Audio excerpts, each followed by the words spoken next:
नमस्कार दोस्तों, समय बदल चुका है। अब युद्ध सिर्फ बम और बंदूकों से नहीं लड़े जाएंगे, बल्कि साइबर अटैक्स से भी लड़े जाएंगे। सॉफ्टवेयर अगर आपका कमजोर रहेगा तो चाहे कितने भी बम आपके पास होंगे वो सब घूमते ही रहेंगे हवा में। ईरान ने ऐसा ही कारनामा कर दिया कि अमेरिका चकरा गया है। अमेरिका को जो C-17 ग्लोब मास्टर था वो ईरान के एयर स्पेस में घुस आया। ईरान ने ऐसा GPS बंद किया कि वो उसका ग्लोब मास्टर ही कंफ्यूज हो गया। पूरे मिडिल ईस्ट में घूमता रहा और एक नहीं दो नहीं 3-4 घंटे कंफ्यूज रहा कि जाना कहाँ है, उतरना कहाँ है, हमले कहाँ करना है, करना क्या है। ईरान की इस टेक्निक से अब ब्रिटेन भी खफा है, ब्रिटेन भी खौफ में है, इजराइल भी खौफ में है और अमेरिका भी खौफ में है कि भैया हम बहुत बम, हवाई हमले, बहुत मिसाइल्स, बहुत ही युद्धपोत, बहुत ही बम बरसक बना लेंगे, अगर उन्हें सिग्नल ही नहीं मिलेगा तो हम करेंगे क्या? हवाई हमले कहाँ पे होंगे? जी हाँ, ईरान ने पूरी सिग्नल ही बंद कर दिया, पूरा सिग्नल ही गोल कर दिया। जो अमेरिका और इजराइल अपनी टेक्नोलॉजी को पूरी दुनिया में लोहा मनवाते हैं, ईरान ने ऐसा ही कारनामा कर दिया है कि अमेरिका का जो एक बाहुबली C-17 ग्लोब मास्टर जो बम बरसक है, एक तरीके से हवाई हमले के लिए एक तरीके से कहा जाता है कि बाहुबली अमेरिका का, वो ही कंफ्यूज हो गया कि भैया जाए कहाँ। लेकिन जैसे ही ईरान के यहाँ एंट्री हुई वो कंफ्यूज हो गया। तो क्या अब ईरान पर हमले करना अमेरिका और इजराइल के लिए पूरी तरीके से अब घातक साबित होंगे? क्या अब ईरान पर अमेरिका और इजराइल हमला नहीं कर पाएंगे? क्या अब उन्हें हमला करने में दिक्कत आएगा? आखिर ईरान के पास ऐसा कौन सा ब्रह्मास्त्र आ गया कि वो GPS से ही कंफ्यूज कर दे रहा, एक सॉफ्टवेयर से? जी हाँ, क्योंकि अब लड़ाई बम और बंदूक से नहीं, अब तो सिग्नलें, तरंगे और अदृश्य तरीकों से अब लड़ाइयाँ लड़ी जाने लगी। इस बदलते दौर में एक दिन अमेरिकी सैन्य विमान C-17 ग्लोब मास्टर खाड़ी क्षेत्र में गश्त पर निकला। ये कोई साधारण गश्त नहीं था, ये एक ताकत का प्रदर्शन था, ये दिखाने के लिए कि भैया हम यहाँ हैं और हम सब देख रहे हैं। जी हाँ, अमेरिका सोच रहा है कि हम सब देख रहे हैं। लेकिन जैसे ही वो ईरानी सीमा के नज़दीक पहुंचा, अचानक सब बदल गया। GPS, जो अब हर आधुनिक युद्धपंखी का सबसे बड़ा भरोसा बना रहता है युद्धपंखी का, वो टूट चुका है, वो चुप हो गया, यानी GPS ही चुप हो गया। सिस्टम ने बोलना बंद कर दिया, नक्शा गड़बड़ा गया, निर्देश उलझ गए। हवा में उड़ता ये टाइटन अब एक बच्चा बन चुका था जो रास्ता पूछ रहा था, लेकिन जवाब कोई नहीं दे रहा था। पायलट ने कोई चक्कर लगाए, कई चक्कर पायलट ने लगाए, कुछ समझ ही नहीं आया। GPS सिग्नल पूरी तरीके से जाम हो गया। एक टेक्नीशियन बोला और अचानक उस खामोशी में जैसे सबने एक ही चीज़ सुनी, इलेक्ट्रॉनिक वॉरफेयर। जी हाँ, ये सब दिखने में छोटे हैं लेकिन असर में परमाणु बम से भी कम नहीं है। जहाज हवा में है, जहाज पानी में है, सब गुमराह होने लगे। ब्रिटेन की ट्रेड ऑर्गेनाइजेशन ने तो एक बाकायदा चेता दिया कि ये सिर्फ जैमिंग नहीं, ये भविष्य की जंग है भैया। ईरान ने एक भी गोली नहीं चलाई, ना ही कोई सैनिकों को भेजा, लेकिन उसने सिर्फ हवा में ही एक अदृश्य चादर फैलाई और उसने नीचे अमेरिका, ब्रिटेन और बाकी सबके नक से फड़फड़ाने लगे। यानी ईरान के इस एक्शन के बाद अमेरिका, ब्रिटेन, इजराइल जैसी महाशक्तियां पानी भरने लगी।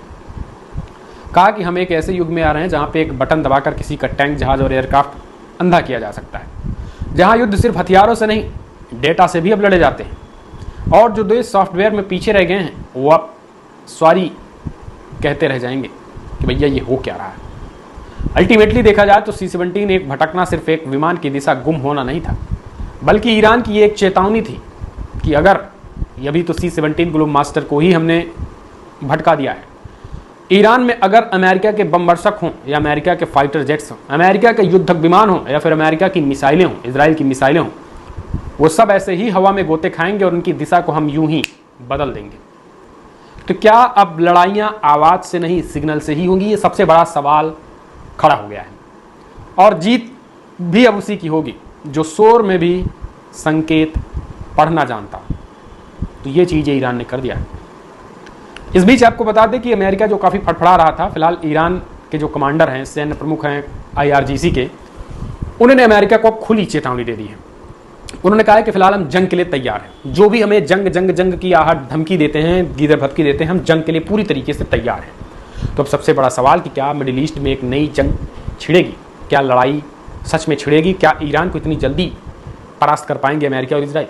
क्योंकि ईरान की जो Islamic revolutionary guard corps IRCG के प्रमुख जनरल हुसैन सलामी ने इजराइल और अमेरिका को बड़ी सीधी तौर पर खुली चुनौती दी है, जिसे कहा जाता है जंग के पहले की खुली चुनौती कि हम मैदान में हैं, लड़ना है तो आ जाओ, लेकिन बार बार ये मत कहो कि हम ईरान को मारेंगे, ईरान को पीटेंगे, ईरान को धमकाएंगे, ये मत करो। सलामी ने शनिवार को कहा कि ईरान युद्ध फिलहाल नहीं चाहता है और किसी के साथ लड़ाई शुरू नहीं करेगा, लेकिन इसे डर न माना जाए। ईरान अपने दुश्मन से कभी घबराता नहीं है और किसी भी युद्ध के लिए पूरी तरीके से हम तैयार हैं। उन्होंने कहा कि ईरान अपने दुश्मनों को हराना भी जानता है और युद्ध में 1 इंच भी पीछे नहीं हटना जानता है। सलामी का यह बयान ऐसे समय में आया जब न्यूक्लियर प्रोग्राम और हूती विद्रोहियों के समर्थन के मुद्दे पर ईरान की अमेरिका और इजराइल से तनातनी चल रही है। क्योंकि बार बार कह रहा है ना अमेरिका कि हम ईरान पर हमले करेंगे, ईरान को ऐसा करेंगे, ईरान को ऐसा करेंगे, तो अब स्वाभाविक सी बात है कि वहाँ के सेना प्रमुख को भी जवाब तो देना ही था। तो उन्होंने सीधे तौर पर कहा कि प्रथम दृष्टया भैया हम युद्ध नहीं चाहते हैं, लेकिन अगर युद्ध में हमें उतारा गया तो फिर हम पीछे हटने वाले नहीं हैं, अपनी पूरी जी जान से लड़ेंगे। यानी जब तक हमें पूरी तरीके से खत्म नहीं कर दोगे तब तक हम लड़ते रहेंगे, सांस इस बॉडी में आखिरी सांस तक लड़ेंगे। ये बात सलामी साहब ने कही है। ईरानी मीडिया के मुताबिक जनरल हुसैन सलामी ने कहा कि ईरान युद्ध शुरू नहीं करता है। इसका मतलब ये नहीं है कि वो युद्ध से डरता है। सैन्य आक्रमण हो या मनोवैज्ञानिक युद्ध, ईरान दोनों के लिए पूरी तरीके से तैयार है। ईरान बहुत अच्छे से जानता है कि अपने दुश्मनों को कैसे हराया जाता है। किसी भी तरीके के युद्ध की सूरत में तेहरान पीछे नहीं हटेगा। ऐसे में दुश्मन हमें धमकी देकर डराने की कोशिश करना छोड़ दें, हम इजराइल को जरूर हराएंगे।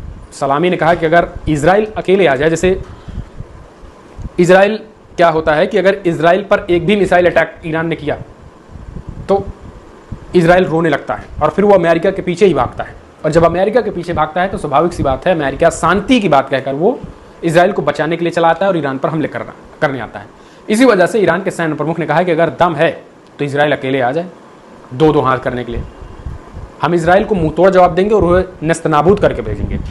सलामी ने इजराइल को निशाने पर सीधे तौर पर लेते हुए कह दिया कि यहूदी देश राजनीतिक और आर्थिक रूप से अस्थिर हो चुका है। ऐसे में इजराइल सरकार और सेना बौखला चुकी है और निर्दोषों को मार रही है।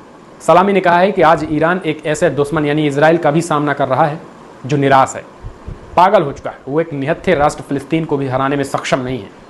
उसे हमास ने पीछे ढकेल दिया है और वो तिलमिला चुके हैं। यानी जो उनका कहना है कि जो इजराइल अपने टेक्नोलॉजी के लिए कह रहा था कि हम अपनी टेक्नोलॉजी के लिए पूरी तरीके से भरपूर हैं और उनको जो है वो फिलिस्तीन के हमास के लड़ाकों से वो नहीं जंग जीत पा रहा है। हमास के लड़ाके उन्हें पीट रहे हैं। ईरानी कमांडर ने कहा कि अगर अमेरिका ने इजराइल के सिर से हाथ उठा लिया तो वो तुरंत ढह जाएगा। वो रेत की तरह एक फुफुंदा है, रेत का एक टीला है। जिस दिन अमेरिका इजराइल से अपना हाथ हटाएगा इजराइल पूरी तरीके से तबाह हो जाएगा और ढह जाएगा। उन्होंने कहा कि ईरान को अपने दुश्मन की कमजोरियों के बारे में पता है। अमेरिका से समर्थन मिलने के बावजूद ईरान के पास दुश्मन को हराने की क्षमता है। ईरान एक ऐसा देश है जो पूर्व में बड़ी बड़ी ताकतों से टकराया है। ईरानी लोग डरना नहीं जानते हैं और डटना जानते हैं। ईरान ने पहले भी दिखाई है कि ताकत। हुसैन सलामी ने यह दोहराते हुए कहा है कि ईरान के पास सैन्य क्षमता है और सही समय आने पर इनका प्रदर्शन भी किया जाएगा। ईरान ने पहले भी अपनी ताकत दिखाई है। इजराइल के पास बेहतरीन एयर डिफेंस सिस्टम है। इसके बावजूद बीते साल ईरान की मिसाइल उनके डिफेंस सिस्टम को भेदने में सफल रही और आगे भी ईरान अपनी ताकत दिखाने में नहीं हिचकेगा। ये बात खुद सैन्य प्रमुख ने कही और कहा है कि फिलहाल इजराइल को हमेशा पीटेंगे अगर बस अमेरिका अपना हाथ हटा ले, बस, क्योंकि रोते हुए वो अमेरिका के पास ही जाएगा। ये बखूबी ये इजराइल ये कह दे कि युद्ध में हम आएंगे और रोते रोते अमेरिका के पास नहीं जाएंगे तो फिर वो आ जाए। हम दिखाएंगे कि आखिर सही युद्ध किसे कहते हैं। जो लगातार हमास के साथ वो इजराइल कह रहा है कि हम युद्ध में हैं। ये युद्ध नहीं है, हमला, एक तरफा हमला है। वहाँ ना कोई सेना है, ना कोई कुछ, ना ही सेना है, ना ही शस्त्र है। तो आप ऐसे देश से लड़ रहे हैं, ईरान से टकराइएगा तो पता चल जाएगा।